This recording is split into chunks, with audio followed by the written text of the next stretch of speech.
Please.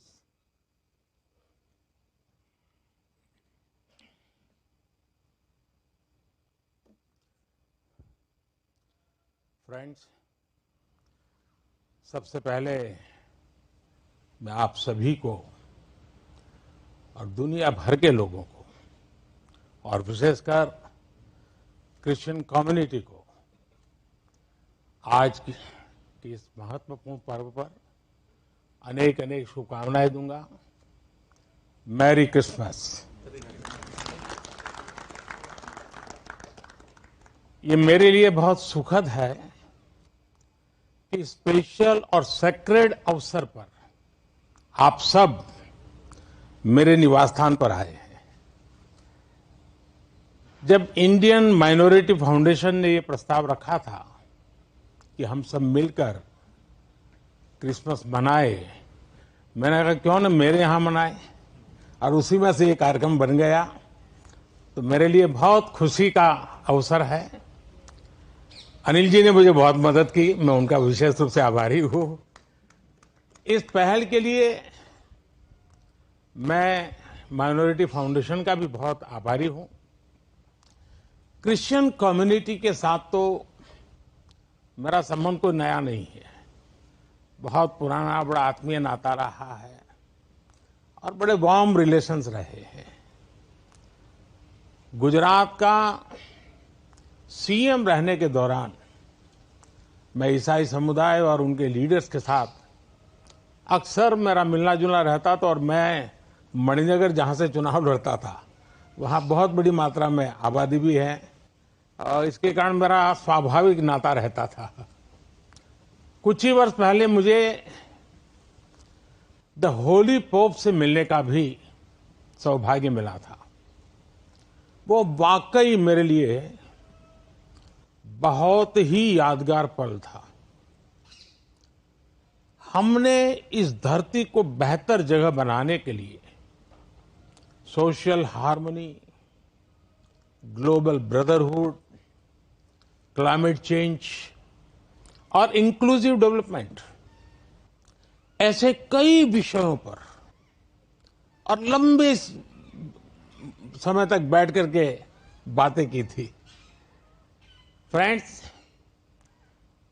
Christmas वो दिन है जब हम जीसस क्राइस्ट के जन्म को सेलिब्रेट करते हैं।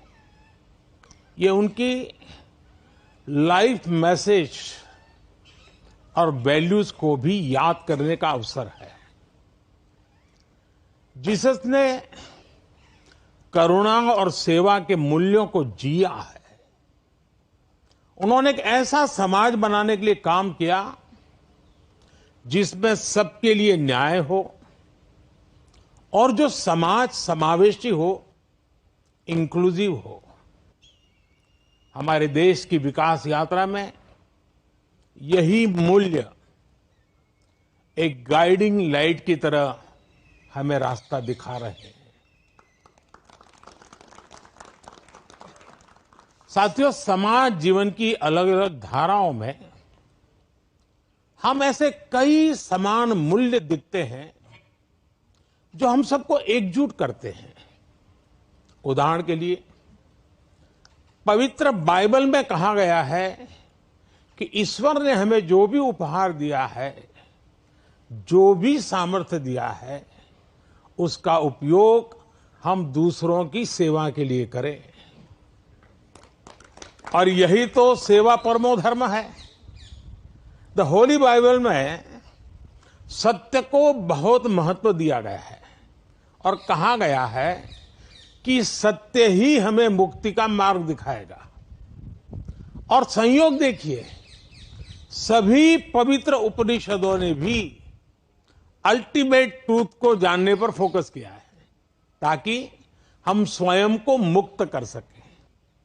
हम अपने साझा मूल्यों और हमारी साझी विरासत पर फोकस करके एक साथ आगे बढ़ सकते हैं। 21वीं सदी के आधुनिक भारत के लिए ये सहयोग, ये सामंजस्य, सबका प्रयास की ये भावना भारत को नई ऊंचाई पर ले जाएगी। साथियों, द होली पोप ने अपने एक क्रिसमस एड्रेस में ईसा मसीह से प्रार्थना की थी कि जो लोग गरीबी खत्म करने में जुटे हैं उन्हें उनका आशीर्वाद मिले। वो मानते हैं कि गरीबी व्यक्ति की गरिमा को चोट पहुंचाती है। द होली पोप के इन शब्दों में उसी भावना की झलक है जो विकास के लिए हमारे मंत्र में है। हमारा मंत्र है सबका साथ, सबका विश्वास, सबका विकास, सबका प्रयास। सरकार के तौर पर हम ये सुनिश्चित कर रहे हैं कि विकास का फायदा हर किसी तक पहुंचे और कोई इससे अछूता न रहे। ईसाई समुदाय के कई लोगों तक, विशेषकर गरीबों और वंचितों तक भी आज देश में हो रहे विकास का लाभ पहुंच रहा है। मुझे याद है जब हमने फिशरीज के लिए अलग मंत्रालय का गठन किया तो ईसाई समुदाय के बहुत सारे मछुआरे भाई बहन हमारे इस कदम की सार्वजनिक रूप से सराहना करें, मेरा भी सम्मान किया, मुझे बहुत अभिनंदन किया। साथियों, क्रिसमस के इस अवसर पर मैं देश के लिए, क्रिश्चियन कम्युनिटी के लिए एक बात जरूर योगदान करूंगा कि आपके योगदान को भारत गर्व से स्वीकार करता है। ईसाई समुदाय ने फ्रीडम मूवमेंट में महत्वपूर्ण भूमिका निभाई है। फ्रीडम स्ट्रगल में क्रिश्चियन कम्युनिटी के कई थिंकर्स और लीडर शामिल थे। गांधी जी ने स्वयं बताया था कि नॉन कोऑपरेशन मूवमेंट की परिकल्पना सेंट स्टीफेंस कॉलेज के प्रिंसिपल सुशील कुमार रुद्र की छत्रछाया में रची गई थी। साथियों, ईसाई समुदाय ने समाज को दिशा देने में निरंतर महत्वपूर्ण भूमिका निभाई है। समाज सेवा में क्रिश्चियन कम्युनिटी बढ़ चढ़कर हिस्सा लेती है और आपकी कम्युनिटी गरीबों और वंचितों की सेवा के लिए हमेशा आगे रहती है। एजुकेशन और हेल्थ केयर जैसे महत्वपूर्ण क्षेत्र में आज भी पूरे भारत में ईसाई समुदाय के संस्थान बहुत बड़ा योगदान दे रहे हैं। फ्रेंड्स, 2047 तक विकसित भारत बनाने का जो लक्ष्य है, इस लक्ष्य के साथ हम अपनी विकास यात्रा को तेज गति से आगे बढ़ा रहे हैं, लगातार कोशिश कर रहे हैं। इस विकास यात्रा में हमारे सबसे महत्वपूर्ण साथी अगर कोई हैं तो वो हमारे युवा है। निरंतर विकास के लिए ये बहुत आवश्यक है कि हमारे युवा फिजिकली, मेंटली और इमोशनली फिट और हेल्दी रहें।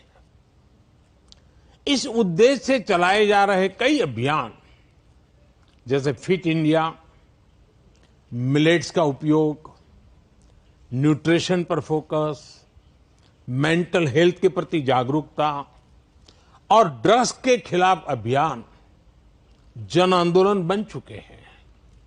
मैं क्रिश्चियन कम्युनिटी के लीडर से, विशेषकर जो एजुकेशन और हेल्थ केयर इंस्टीट्यूशन से जुड़े हैं, उनसे आग्रह करूंगा कि वो इन विषयों के प्रति लोगों को और जागरूक बनाएं। साथियों, क्रिसमस पर गिफ्ट्स उपहार देने की परंपरा है। मुझे भी बहुत ही पवित्र तोहफा मिला अभी और इसलिए इस अवसर पर हम ये विचार करें कि कैसे हम आने वाली पीढ़ियों को एक बेटर प्लेनेट का उपहार दे सकते हैं। सस्टेनेबिलिटी आज के समय की जरूरत है। लिविंग ए सस्टेनेबल लाइफस्टाइल, ये मिशन लाइफ का सेंट्रल मैसेज है। एक ऐसा इंटरनेशनल मूवमेंट है जिसका नेतृत्व भारत कर रहा है। ये अभियान प्रो प्लेनेट पीपल को प्रो प्लेनेट लाइफस्टाइल अपनाने के लिए प्रेरित करता है। और भी संपत जी ने जो छोटी किताब में ग्रीन कलर लाने के लिए कहा है ना, उसका यही भी एक रास्ता है। और उदाहरण के लिए रीयूजिंग और रिसाइकलिंग, बायोडिग्रेडेबल मटेरियल्स का इस्तेमाल, मिलेट्स श्री अन्न को अपनाना, मिनिमल कार्बन फुटप्रिंट वाले उत्पादों को खरीदना, ऐसी कई चीजों को हम अपनी डेली लाइफ का हिस्सा बना सकते हैं और बड़ा बदलाव ला सकते हैं। और मैं मानता हूं क्रिश्चियन कम्युनिटी जो इतनी सोशली कॉन्शियस होती है, वो इस मिशन में प्रमुख भूमिका निभा सकती है, नेतृत्व कर सकती है। साथियों, एक विषय वोकल फॉर लोकल का भी है। जब हम स्थानीय उत्पादों को बढ़ावा देते हैं, जो हम भारत में बनी वस्तुओं के एम्बेसडर बनते हैं, तो ये भी तरह से देश सेवा ही है। वोकल फॉर लोकल के मंत्र की सफलता से देश के लाखों लाख छोटे उद्यमियों को उनका रोजगार जुड़ा है, स्वरोजगार जुड़ा है। और इसलिए मैं क्रिश्चियन कम्युनिटी के लोकल के लिए और वोकल बनने के लिए आप सबका मार्गदर्शन उनको मिलता रहे, ये मैं जरूर आग्रह करूंगा। साथियों, एक बार फिर हम कामना करते हैं कि फेस्टिव सीजन हमें एक राष्ट्र के रूप में और मजबूत करें, सभी देशवासियों को और करीब लाएं। ये त्योहार हमारी डायवर्सिटी में हमें एकजुट रखने वाली बॉन्डिंग को मजबूत करें। आप सबको मेरी तरफ से फिर से बहुत बहुत शुभकामनाएं हैं। और आप सब समय निकाल करके आए, और आप मुंबई से स्पेशली उस आयु में भी दौड़ करके आए। वैसे मुझे आप में से कईयों के निरंतर आशीर्वाद मिलते रहते हैं, मुलाकात, मार्गदर्शन मिलता रहता है, लेकिन आज सबको एक साथ मिलने का मौका मिला। मैं फिर एक बार आपका धन्यवाद करता हूं। मैं इन बच्चों का विशेष रूप से आभार व्यक्त करता हूं कि उन्होंने आज के हमारे इस पर्व को अपने स्वर से, अपनी भावनाओं